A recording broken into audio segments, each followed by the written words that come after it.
हाँ, चलिए तो आज हम लोग शुरू कर रहे हैं नया चैप्टर, एवरेस्ट मेरी शिखर यात्रा। ठीक है। और इसमें इसकी लेखिका कौन है बता सकते हैं आप लोग? इसकी लेखिका कौन है? Very good. बचेंद्री पाल के बारे में कोई जानकारी है? हाँ, कोई जानकारी है बचेंद्री पाल के बारे में? हाँ। और कुछ बताइए। हाँ, वेरी गुड। इनका जन्म कहाँ हुआ था? इनको आखिर प्रेरणा कहाँ से मिली? ये सारी बातें इस पाठ में हम लोग पढ़ेंगे। ये बचेंद्री पाल का जन्म उत्तरांचल के चमोली जिले में। सबके पास पुस्तकें हैं? सब लोग अपनी अपनी पुस्तक सामने रखो और उसमें ध्यान से सुनो। हाथ में पेंसिल जरूर रखेंगे। जो कठिन वर्तनी होगी उसको अंडरलाइन करते चलेंगे आप लोग। ठीक है।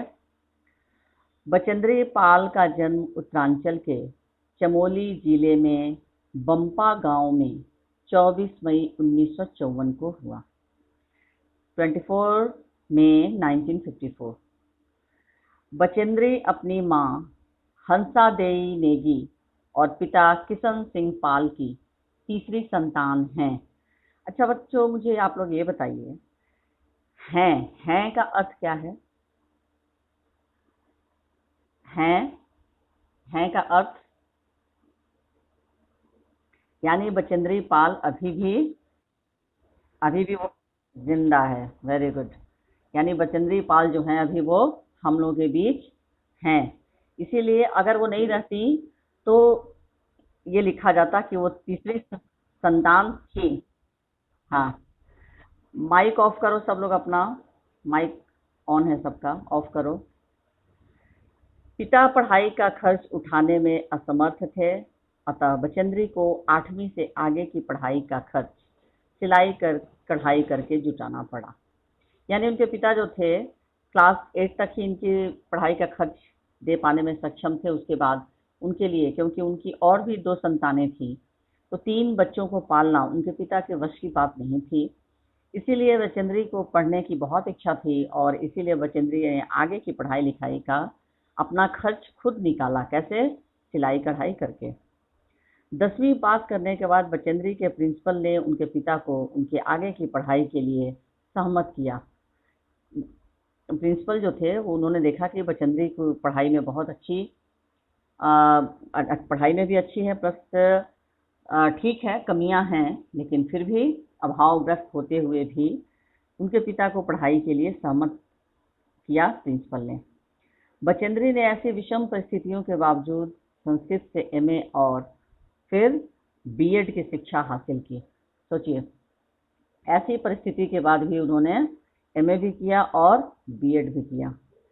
लक्ष्य के प्रति इसी समर्पण भाव ने इन्हें एवरेस्ट पर विजय पाने वाली पहली भारतीय पर्वतारोही होने का गौरव दिलाया। यानी इससे पहले एवरेस्ट पर कोई भी महिला पर्वतारोही ने चढ़ाई नहीं की थी, लेकिन बचेंद्री ने ये गौरव प्राप्त किया। ठीक है। बचेंद्री को पहाड़ों पर चढ़ने का चाव बचपन से ही था। जब इनका बड़ा भाई इन्हें पहाड़ पर चढ़ने से रोकता था और इनसे 6 साल छोटे भाई को पहाड़ पर चढ़ने के लिए उकसाता था, तब बचेंद्री को बहुत बुरा लगता था। यानी भेदभाव जो कि हमारा समाज आज भी करता है। लड़कियों को कोई बहुत ऐसा काम होता है जो लड़कियों को करने के लिए माता पिता के साथ साथ उसके छोटे भाई उम्र में बेशक उससे छोटा हो, लेकिन फिर भी वो मना करता है। तो यही बचेंद्री के साथ भी होता था। इनसे इनका भाई 6 साल छोटा था। उसको चढ़ने के लिए पहाड़ पर इसका भाई जो था वो उकसाता था, लेकिन बचेंद्री को कहता था कि तुम लड़की हो, तुम क्यों चढ़ोगी पहाड़ पर। तो इस समय इनको बहुत बुरा लगता था। वह सोचती थी कि भाई यह क्यों नहीं समझता कि जो काम छोटा भाई कर सकता है वह उसकी यह बहन भी कर सकती है। लोग लड़कियों को इतना कोमल नाजुक क्यों समझते हैं। बहरहाल पहाड़ों पर चढ़ने की उनकी इच्छा बचपन में भी पूरी होती रही। चूंकि इनका परिवार साल के कुछ महीने एक ऊंचाई वाले गांव में बिताता था और कुछ महीने पहाड़ के नीचे तराई में बसे एक गांव में। और बचपन से ही ये पहाड़ पर उतरने चढ़ने का जो सिलसिला था, जिसके कारण ये पहाड़ पर चढ़ने में बहुत पारंगत हो गई थी। जिस मौसम में परिवार नीचे तराई वाले गांव में आ जाता था, उन महीनों में स्कूल जाने के लिए बचेंद्री को भी 5-6 मील पहाड़ की चढ़ाई चढ़नी और उतरनी पड़ती थी। यानी विद्यालय जो इनका स्कूल जो था वो पहाड़ के ऊपर था, और स्कूल जाने के लिए 5-6 मील पहाड़ की चढ़ाई बचेंद्री को चढ़नी पड़ती थी और उतरनी पड़ती थी। इधर बचेंद्री की पढ़ाई पूरी हुई, उधर इंडियन माउंटेन फाउंडेशन ने एवरेस्ट अभियान पर जाने का साहस रखने वाली महिलाओं की खोज शुरू की। बचेंद्री इस अभियान दल में शामिल हो गए। ट्रेनिंग के दौरान बचेंद्री 7500 मीटर ऊंची मान चोटी पर सफलतापूर्वक चढ़ी। कई महीनों के अभ्यास के बाद आखिर वह दिन आ ही गया जब उन्होंने एवरेस्ट विजय के लिए प्रयाण किया। प्रयाण करना मतलब बताइए? यानी एवरेस्ट की चढ़ाई के लिए उनकी यात्रा शुरू हुई। प्रयाण करना का अर्थ होता है यात्रा का आरंभ करना, शुभारंभ करना। बचेंद्री ने एवरेस्ट विजय की अपनी रोमांचक पर्वतारोहण यात्रा का संपूर्ण विवरण स्वयं ही कलमबद्ध किया है। स्वयं ही कलमबद्ध किया यानी स्वयं ही उन्होंने अपनी यात्रा का वृतांत लिखा है कि कैसे वो हिमालय की चोटी पर पहुंची, किन किन कठिनाइयों का सामना करना पड़ा, और इसके साथ ही उन्होंने अपने अनुभवों को स्वयं ही लिखा है। प्रस्तुत अंश उसी विवरण में से लिया गया है। यह लोमहर्षक यानी रोंगटे खड़ा कर देने वाला अंश बचेंद्री के उस अंतिम पड़ाव से शिखर तक पहुंचकर तिरंगा लहराने के पल पल का ब्यौरा बयान करता है। इसे पढ़ते हुए ऐसा लगता है मानो पाठक भी उनके कदम से कदम मिलाता हुआ, सभी खतरों को खुद झेलता हुआ एवरेस्ट के शिखर पर जा रहा हो। यानी पढ़ने पर ऐसा लगता है कि बचेंद्री के साथ हम लोग भी पहाड़ की चोटी पर जा रहे हैं, शिखर पर पहुंच रहे हैं।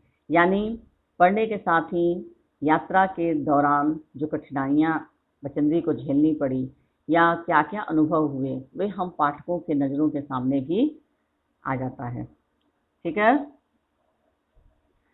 इसके बाद अब शुरू करते हैं चैप्टर एवरेस्ट मेरी शिखर यात्रा।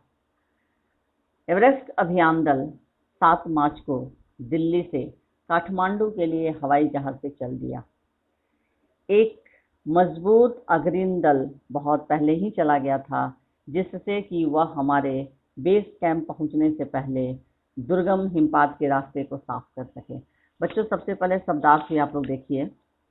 इस पाठ में अंत में शब्दार्थ भी दिया हुआ है, आप उस शब्दार्थ को निकालिए और देखिए कि किस शब्द का क्या अर्थ होता है। और सबसे पहले आप लोगों को शब्दार्थ याद करना होगा, शब्द के साथ साथ अर्थ भी। शब्द याद करेंगे तो क्या होगा कि कठिन वर्तनी वाले जो शब्द हैं वो याद होते चलेंगे, और उस कठिन शब्द का क्या सरल अर्थ होता है ये भी आपको इस शब्दार्थ से पता चल जाएगा।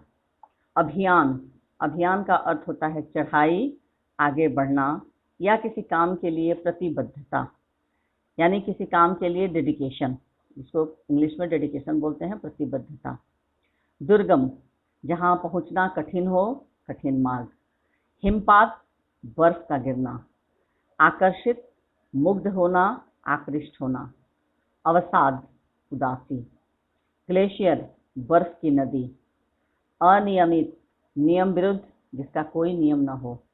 आशाजनक, आशा उत्पन्न करने वाला। भौचक्की, हैरान, भौचक्की का अर्थ है हैरान। अव्यवस्थित, व्यवस्थाहीन, जिसमें कोई व्यवस्था न हो। प्रवास, यात्रा में रहना। हिमविदर, दरार या तरेड़। आरोही, ऊपर चढ़ने वाला। विख्यात, मशहूर या प्रसिद्ध। अभियांत्रिकी, तकनीकी। नवसिखिया, नया सीखने वाला। विशालकाय पुंज, बड़े आकार के बर्फ के टुकड़े या ढेर। पर्वतारोही, पर्वत पर चढ़ने वाला। आरोहण, चढ़ना, ऊपर की ओर जाना। कर्मठता, काम में कुशलता, कर्म के प्रति निष्ठा। उपस्कर, आरोही की आवश्यक सामग्री। शंकु, नोक। उपलब्धि, प्राप्ति। जोखिम, खतरा। ठीक है, तो अब आगे मैं पढ़ रही हूँ। तो लेखिका कह रही हैं कि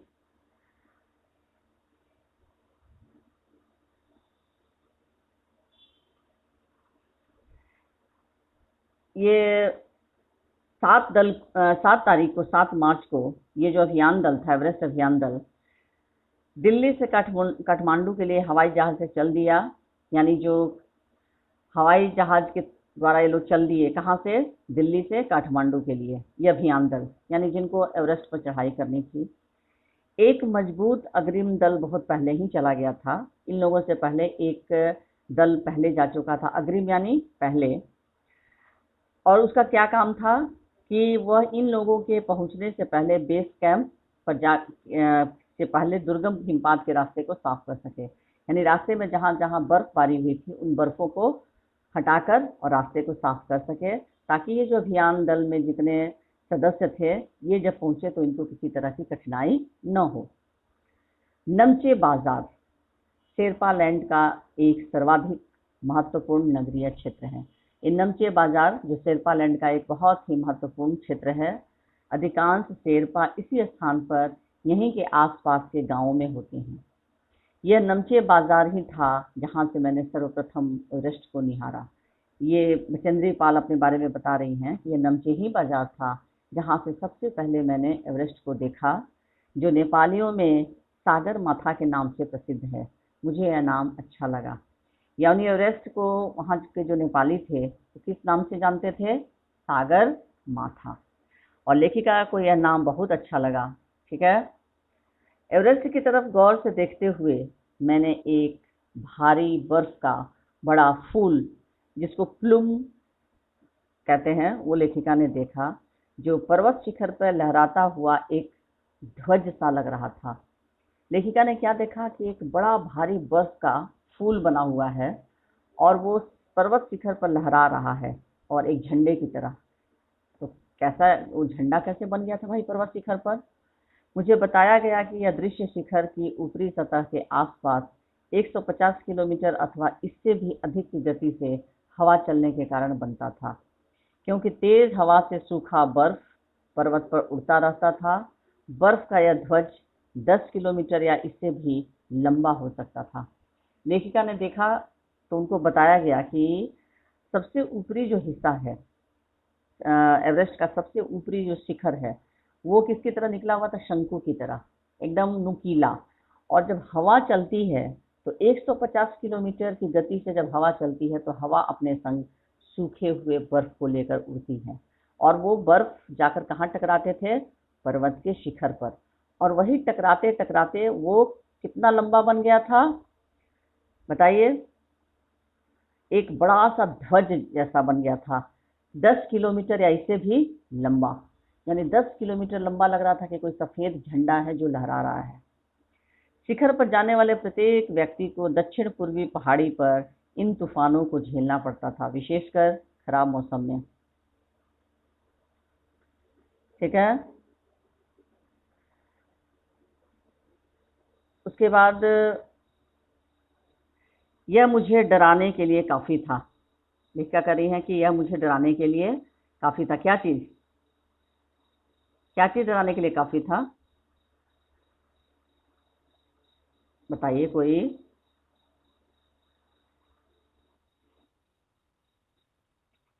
150 किलोमीटर सोचिए प्रति घंटा।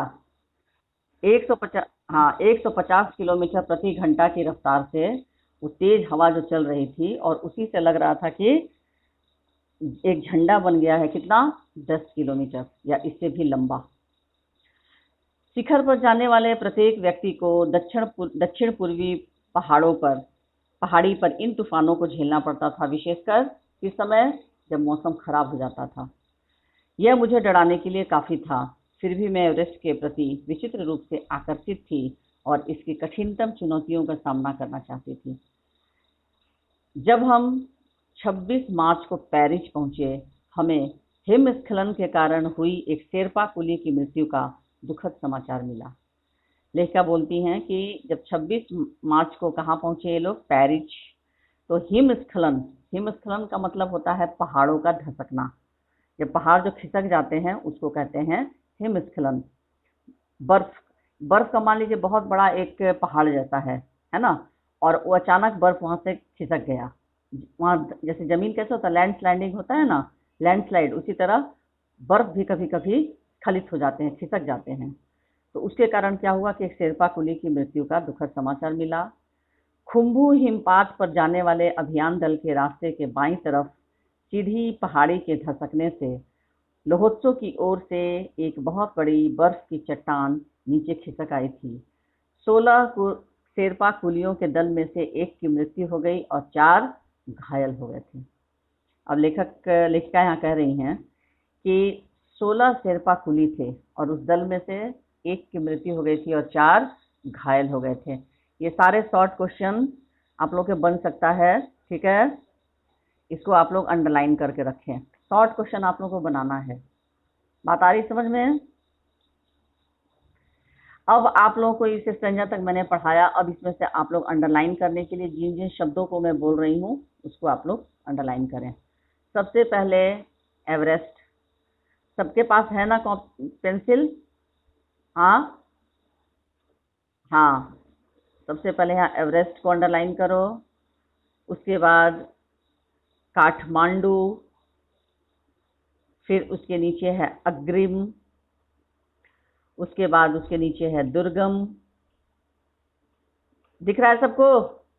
हाँ, सब लोग पेंसिल से अंडरलाइन करते चलिए। सारे कठिन वर्तनी आप लोग याद करेंगे, क्योंकि अब जो भी चैप्टर मैं दूंगी, कल मैंने कठिन वर्तनी दिया था ना आपके चैप्टर से? हाँ, दिया था ना? बताइए। हाँ, तो इसी तरह से अब आप लोगों को कठिन वर्तनी दिमाग में रखना होगा, ठीक है। तो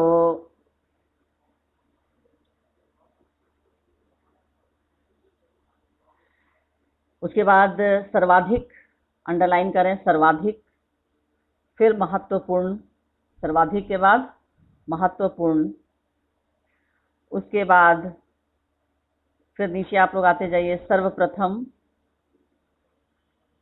ठीक है। उसके बाद यहाँ पर फिर देखिए दक्षिणी पूर्वी, दक्षिण पूर्वी, दक्षिण पूर्वी दिख रहा है आप लोगों को। आकर्षित, आकर्षित। उसके बाद है सेकंड स्टेंजा में चुनौतियों, ठीक है, चुनौतियों। उसके बाद फिर पैरिच, पैरह, ठीक है, रीच या पैरिच। हिमस्खलन, इसको अंडरलाइन करें। सब लोग कर रहे हो? अंडरलाइन कर रहे हो? हाँ हाँ, हिमस्खलन। उसके बाद लोहोत्से, इसमें बहुत सारे नाम हैं, आधा ल हौकार, आधा त सयकर, लोहोत्से। चलिए इसके बाद फिर मैं शुरू कर रही हूँ पेज नंबर 17 का। इस समाचार के कारण अभियान दल के सदस्यों के चेहरों पर छाए अवसाद। अवसाद का कोई अर्थ बता सकता है? क्या होता है अवसाद? आ अवसाद का अर्थ दुख, उदासी, ठीक है, उदासी या दुख होता है, ठीक है। तो इस समाचार के कारण अभियान दल के सदस्यों के चेहरे पर छाए अवसाद को देखकर, यानी उदासी को देखकर, हमारे नेता कर्नल खुल्लर, तो इस अभियान दल के नेता कौन थे? अंडरलाइन कीजिए, कर्नल खुल्लर ने स्पष्ट किया कि एवरेस्ट जैसे महान अभियान में खतरों को और कभी कभी तो मृत्यु भी आदमी को सहज भाव से स्वीकार करनी चाहिए। अब शेरपा 16 शेरपा कुली में एक की मृत्यु हो गई, तो इससे क्या हुआ कि एक, और हिमस्खलन के कारण एक शेरपा कुली की मृत्यु हुई। तो इस तरह से जब बचेंद्री पाल और उनके साथ बाकी जो अभियान दल के सदस्य थे वे दुखी होने लगे, क्योंकि मान लीजिए आप कहीं किसी यात्रा में जा रहे हैं और आपके साथ 15-16 लोग जा रहे हैं, और उसमें से अगर किसी की मृत्यु हो जाती है, 1-2 लोगों की, धीरे धीरे आपके सदस्य जो है कम होने लगते हैं किसी कारणवश, तो बाकी लोग तो दुखी हो ही जाएंगे ना। ये तो ये स्वाभाविक है, उदासी चेहरे पर छा ही जाएगी। तो कर्नल खुल्लर ने समझाया कि एवरेस्ट जैसे महान अभियान में खतरों को कभी कभी तो मृत्यु को आदमी को मृत्यु भी सहज भाव से स्वीकार करनी चाहिए, क्योंकि दुखी होने की बात नहीं है। आप लोग इतने बड़े काम के लिए जा रहे हैं, तो इसमें मृत्यु को भी गले लगाना पड़ता है। उपनेता प्रेमचंद, और प्रेमचंद कौन थे? ये उपनेता थे जो अग्रिम दल का नेतृत्व कर रहे थे। 26 मार्च को पेरिस लौट आए।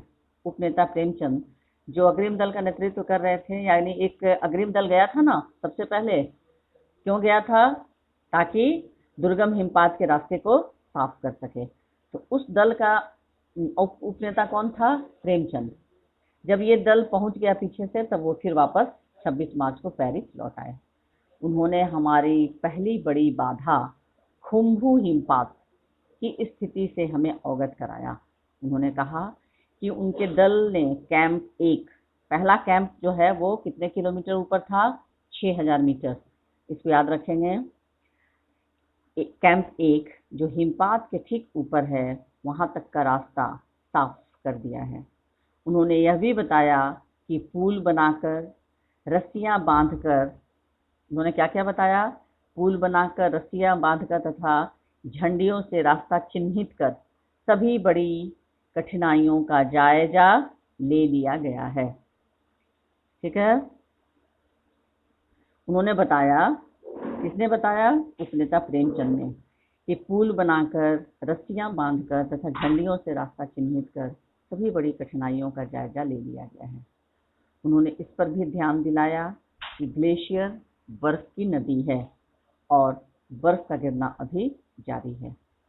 हिमपात में अनियमित और अनिश्चित बदलाव के कारण अभी तक के किए गए सभी काम व्यर्थ हो सकते हैं और हमें रास्ता खोलने का काम दोबारा करना पड़ सकता है।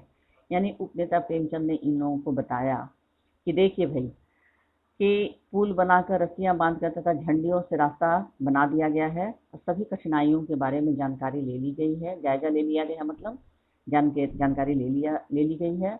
और उन्होंने इन सभी लोगों को इस बात पर भी ध्यान दिलाया कि ग्लेशियर जो है वो बर्फ की नदी है और बर्फ का गिरना अभी भी जारी है।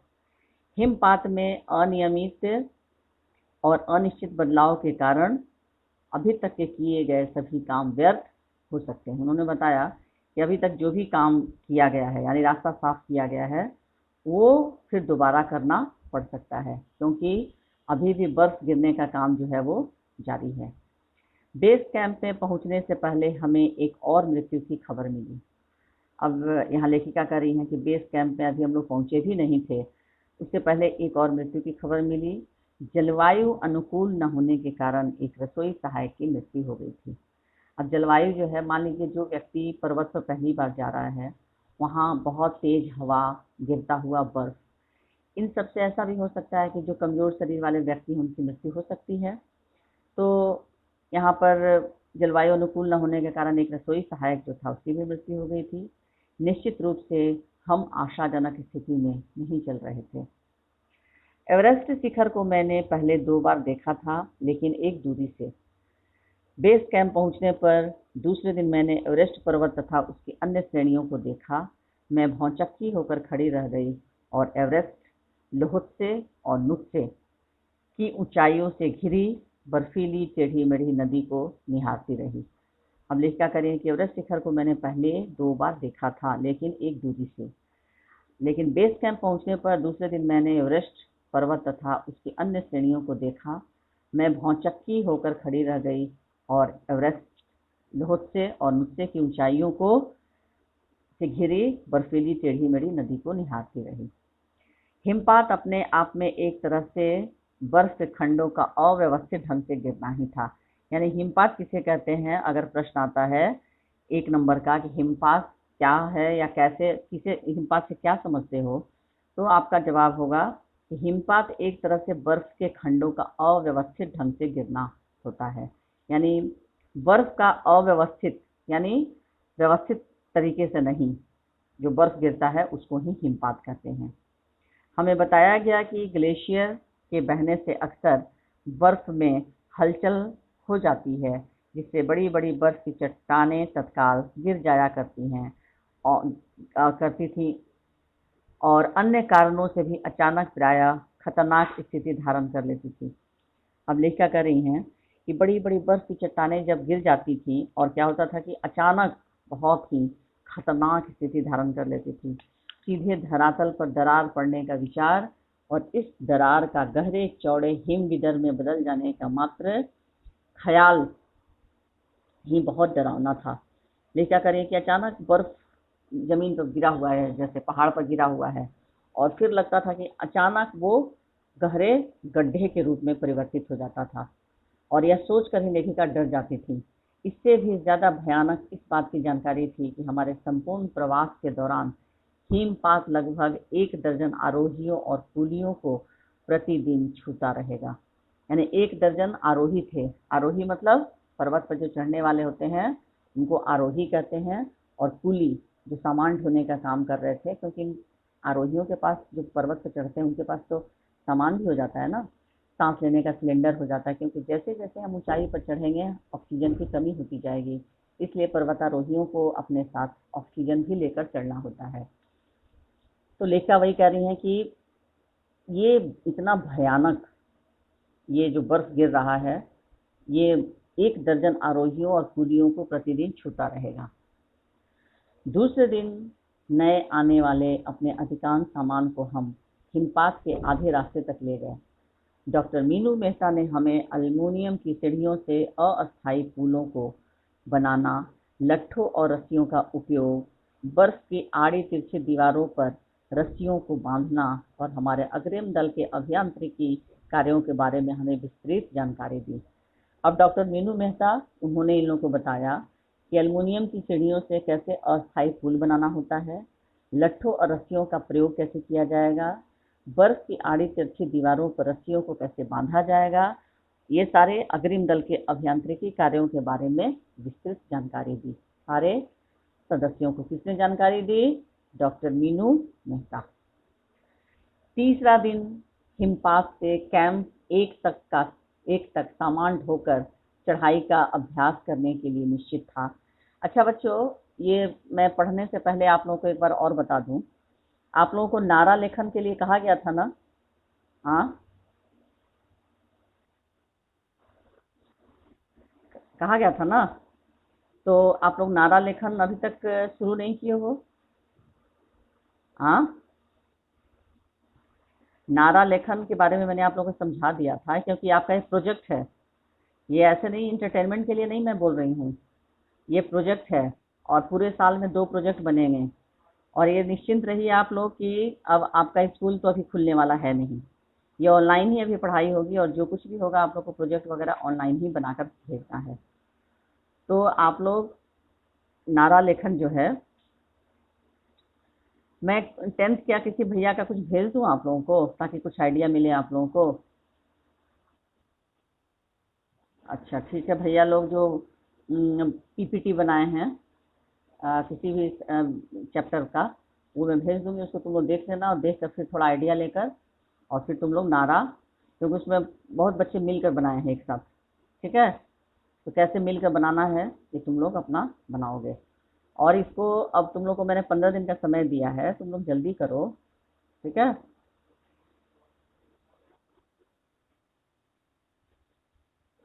नहीं नहीं, कोई ज़रूरी नहीं है, कोई रोलबाजी नहीं, ऐसे भी, ठीक है? ठीक है, क्लास ओवर होता है तो मैं भेज देती हूँ, जिसको तुम लोग देख लेना, देखकर तुम लोग को आइडिया मिल जाएगा कि कैसे भैया लोग बनाए हैं, वैसे तुम लोग भी बनाओगे, ठीक है? चलिए फिर आगे बढ़ती हूँ। तीसरा दिन हिमपात से कैंप 1 तक सामान ढोकर चढ़ाई का अभ्यास करने के लिए निश्चित था। अब ये तीसरा दिन है। इस दिन हिमपात से कैंप 1 तक सामान ढोकर चढ़ाई का अभ्यास करना था। रीटा गोम्बू तथा मैं, लेखिका कर रही है, रीटा गोम्बू और लेखिका, मैं साथ साथ चढ़ रहे थे। हमारे पास एक वाकी टॉकी था। वाकी टॉकी यानी एक ऐसा टेलीफोन जो जिसको लेकर कहीं भी कितनी दूरी तक आप जा सकते हैं, लेकिन उसका एक निश्चित उसकी एक दूरी होती है। तो एक वाकी टॉकी भी लोग साथ में लेकर चढ़ रहे थे, जिससे हम अपने हर कदम की जानकारी बेस कैंप पर दे रहे थे। कर्नल खुल्लर उस समय खुश हुए जब हमने उन्हें अपने पहुंचने की सूचना दी, क्योंकि कैंप 1 पर पहुंचने वाले केवल हम 2 ही महिलाएं थीं, एक रीता गोम्बो और दूसरी बचेंद्री पाल। कैंप 1 पर पहुंचने वाली सबसे पहले यही 2 महिलाएं थीं। अंग दोरजी, लोपसांग और गगन बिस्सा अंततः साउथ पोल पहुंच गए और 29 अप्रैल को 7900 मीटर पर यानी 7900 मीटर पर उन्होंने कैंप 4 लगाया। यह संतोषजनक प्रगति थी। यानी ये लोग 29 अप्रैल को 7900 मीटर पर उन्होंने एक कैंप लगाया, कैंप 4। जब अप्रैल में मैं बेस कैंप में थी, तेनजिंग अपने सबसे छोटी पुत्री डेकी के साथ हमारे पास आए। उन्होंने इस बात पर विशेष महत्व दिया कि दल के प्रत्येक सदस्य और प्रत्येक शेर्पा कुली से बातचीत की जाए। जब मेरी बारी आई, मैंने अपना परिचय यह कहकर दिया कि मैं बिल्कुल ही नौसिखिया हूँ। नौसिखिया मतलब नया नया सीखने वाला, और एवरेस्ट मेरा पहला अभियान है। तेनजिंग हंसे और मुझसे कहा कि एवरेस्ट उनके लिए भी पहला अभियान है, लेकिन यह भी स्पष्ट कर दिया कि शिखर पर पहुंचने से पहले उन्हें 7 बार एवरेस्ट पर जाना पड़ा था। यानी तेनजिंग ने बताया कि शिखर पर पहुंचने से पहले 7 बार मैं एवरेस्ट पर मैं भी गया था। फिर अपना हाथ मेरे कंधे पर रखते उन्होंने कहा कि तुम एक पक्की पर्वतीय लड़की लगती हो। पर्वतीय लड़की से तात्पर्य है जिसको पर्वत पर चढ़ने उतरने का बहुत अनुभव होगा। तुम्हें तो शिखर पर पहले ही प्रयास में पहुंच जाना चाहिए। 15-16 मई 1984 को बुद्ध पूर्णिमा के दिन मैं लहोत्से की बर्फीली सीधी ढलान पर लगाए गए सुंदर रंगीन नायलन के बने तंबू के कैंप 3 में थी। कैंप में 10 और व्यक्ति थे। लोपसांग तशारिंग मेरे तंबू में थे। एंडी शेरपा तथा अन्य 8 अन्य शरीर से मजबूत और ऊंचाइयों में रहने वाले शेरपा दूसरे तंबुओं में थे। मैं गहरी नींद में सोई हुई थी कि रात में 12:30 बजे के लगभग मेरे सिर के पिछले हिस्से में किसी एक सख्त चीज के टकराने से मेरी नींद अचानक खुल गई और साथ ही एक जोरदार धमाका भी हुआ। तभी मुझे महसूस हुआ कि एक ठंडी, बहुत भारी कोई चीज मेरे शरीर पर से मुझे कुचलती हुई चल रही है। मुझे सांस लेने में भी कठिनाई हो रही थी। अब वो क्या चीज था, आगे देखिए। यह क्या हो गया था? एक लंबा बर्फ का पिंड हमारे कैंप के ठीक ऊपर लहोत्से ग्लेशियर से टूटकर नीचे आ गिरा था और उसका विशाल हिमपुंज बन गया था। सारे लोग सोए हुए थे और अचानक लेखिका को 12:30 बजे रात में उनके पिछले हिस्से में, सिर के पिछले हिस्से में लगा कि कोई बहुत भारी चीज टकराई है, और जब उनकी नींद खुली तो एक बहुत जोरदार धमाका हुआ। तभी उन्हें लगा कि एक बहुत ठंडी और कोई भारी चीज पूरे शरीर पर से कुचलती हुई चल रही थी। वो क्या था बच्चों, बताइए बताइए, क्या था जो लेखिका के शरीर पर रात में अचानक गिरा था? हाँ बताइए, हेलो, वो क्या था? भारी बर्फ का पिंड। तुम लोग नहीं सुन रहे हो? मेरी आवाज सुनाई दे रही है? हाँ, मेरी आवाज सुनाई दे रही है तुम लोगों को?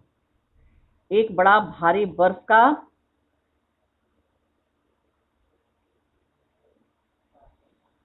हाँ हाँ, बर्फ का बहुत बड़ा एक पिंड था जो वो लेखिका के सिर पर अचानक गिर गया था। और आप लोग को पता होगा कि रात में अचानक सोए में अगर कोई भारी चीज किसी के शरीर से या सिर से टकराता है तो एक तो उसकी नींद तो खराब उसकी होगी ही, और अचानक गिरने से क्या होगा, वो व्यक्ति डर भी जाएगा। इस तरह से लेखिका डर भी गई। तो हिमखंडों, बर्फ के टुकड़ों तथा जमी हुई बर्फ के इस विशालकाय पुंज ने एक एक्सप्रेस रेलगाड़ी की तेज गति और भीषण गर्जना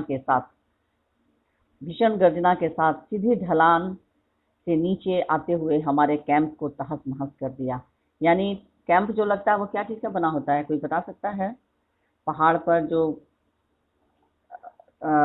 पर्वतारोही रहते हैं, कैंप जो बनाया रहता है वो क्या चीज का बनता है? हाँ, वो मोटा तिरपाल होता है, पता है ना, मोटा तिरपाल से वो तंबू बनाया जाता है। हाँ मोटा, तो तिरपाल तो कोई दीवार तो होता नहीं है, और उस पर आराम से मोटा कपड़ा ही होता है तिरपाल, और उसी के ऊपर वो पहाड़ बर्फ का टुकड़ा जो है गिर गया था, विशालकाय पुंज जो है उसी पर गिर गया था, और तहस नहस भी कर दिया कैंप को।